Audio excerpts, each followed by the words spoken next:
Santo Evangelho, vamos aclamar.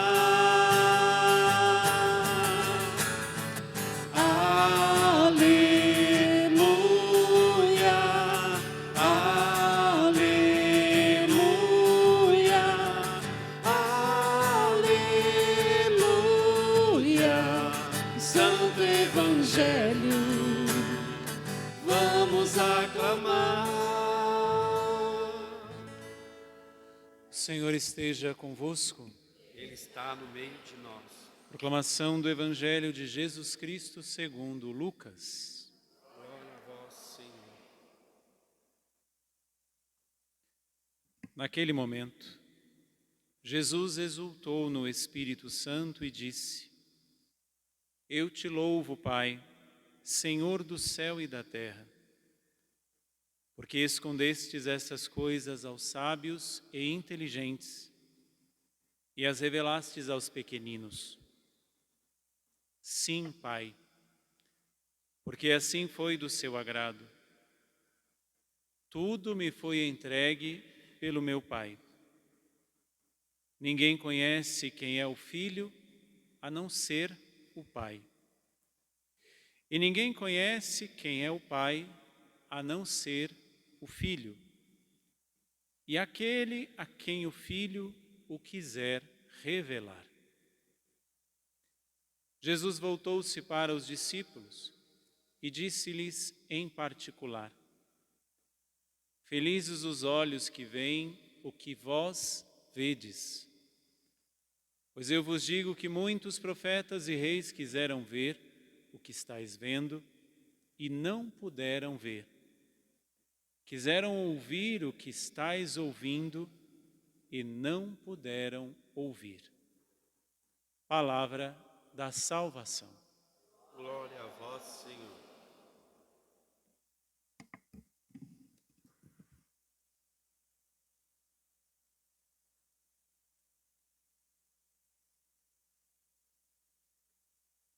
Caríssimo Padre Anderson, amados irmãos e irmãs,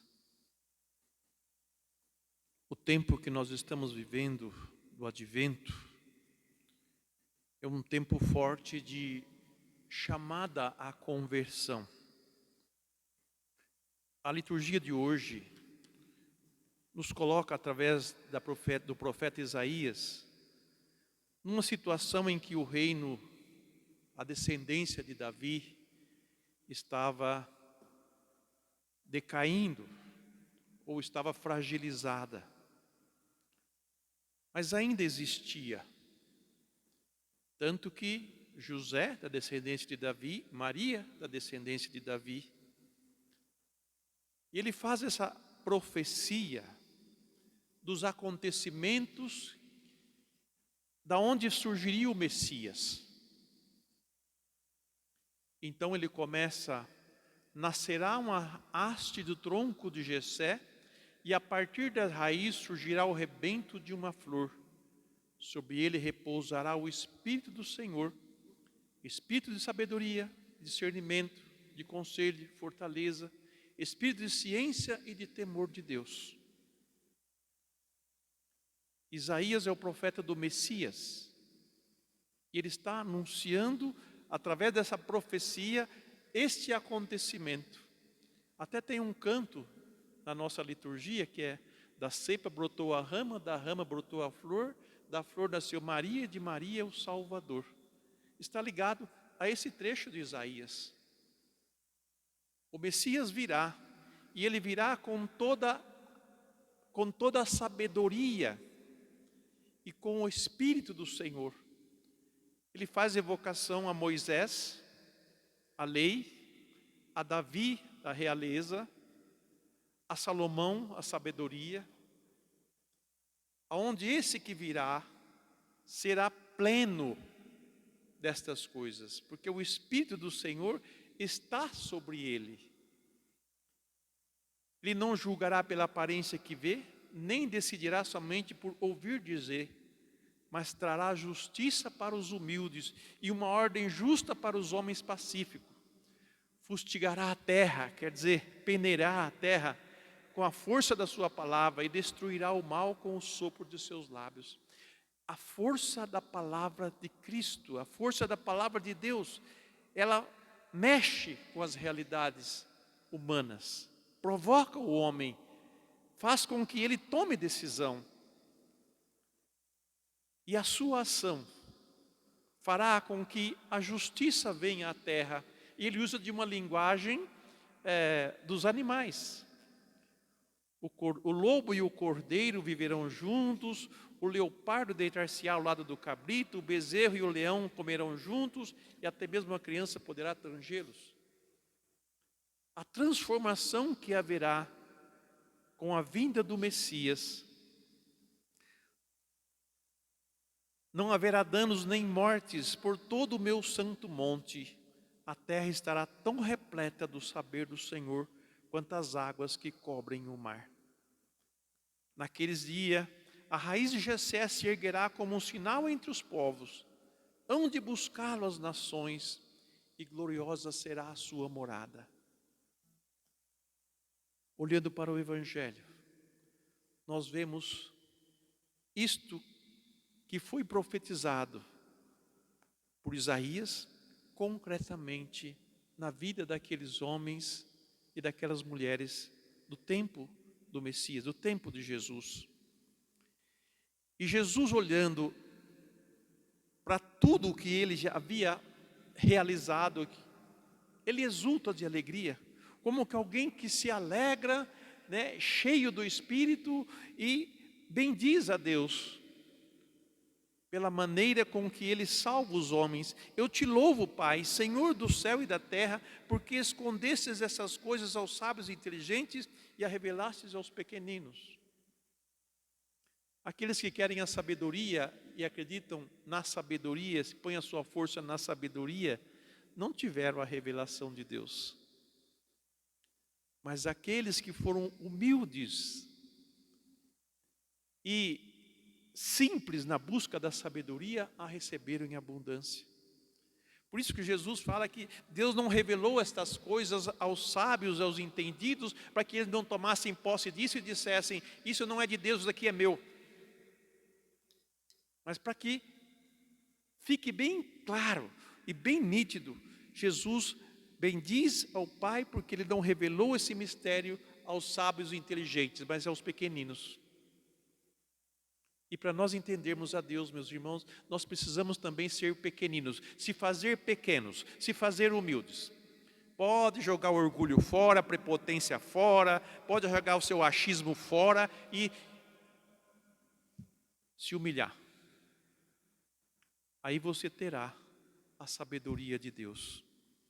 E Jesus vai dizer: tudo foi me entregue por meu Pai, e ninguém conhece quem é o Filho a não ser o Pai, e ninguém conhece quem é o Pai a não ser o Filho. O único que pode nos revelar Deus é Jesus. E Jesus diz que ninguém vai a Ele sem o Pai o atrair. Como se dá isso? Se a pessoa não abre o coração a Deus e se deixa instruir por Ele, ela não chega a Jesus. Mas se ela se dobra diante de Deus, se humilha diante de Deus e busca-o e deseja-o, Ele o leva ao seu Filho. E o Filho revela assim o Pai para aquele que o busca e o dá a conhecer. E depois Ele olha para os discípulos e dizendo: pois eu vos digo, aliás, Jesus voltando para os seus discípulos disse-lhes em particular: felizes os olhos que veem o que vós vedes. Aqueles homens simples, pescadores, rudes, vamos dizer assim, não só viram Jesus, mas como pegaram na sua mão, como ouviram a sua voz, em tudo aquilo que diz respeito a Deus, a salvação, a vida. É para eles que Jesus se volta e vai dizer: felizes os olhos que veem o que vós vedes, pois eu vos digo que muitos profetas e reis quiseram ver o que estáis vendo e não puderam ver, quiseram ouvir o que estáis ouvindo e não puderam ouvir. Meus irmãos, minhas irmãs, isso chegou até nós. Nós não vimos Jesus, nós não tocamos em Jesus, nós não ouvimos Ele, mas recebemos pela igreja o anúncio da palavra. Muitos acorrerão a Ele, muitos o buscarão. E quantos de nós acredita sem ter ouvido, sem ter visto, sem ter sentido, sem ter tocado em Jesus? Aliás, ele tem até uma bem-aventurança para isso, né? Bem-aventurados aqueles que creem sem ter me visto e sem ter me ouvido. E esse é o grande desafio para todos nós hoje. Nós recebemos a fé pelos nossos pais, pela igreja, e cremos em Deus. Por isso, caminhemos com tranquilidade e com segurança, porque a igreja sempre foi fiel no anúncio do Evangelho, na palavra de Jesus, na palavra da salvação. E ela sempre revelou ao homem quem é Deus, quem é Jesus. E felizes daqueles que acolhem a palavra e se deixam ser transformados por ela, porque ela tem uma força de transformação que começa por dentro de nós e depois irradia ao todo o nosso redor. Que o Espírito Santo infunda em nós esta graça de nós crermos, porque tudo vem de Deus. É Ele quem nos conduz à salvação. Sejamos humildes e obedientes. A Ele a glória e o louvor pelos séculos sem fim. Amém.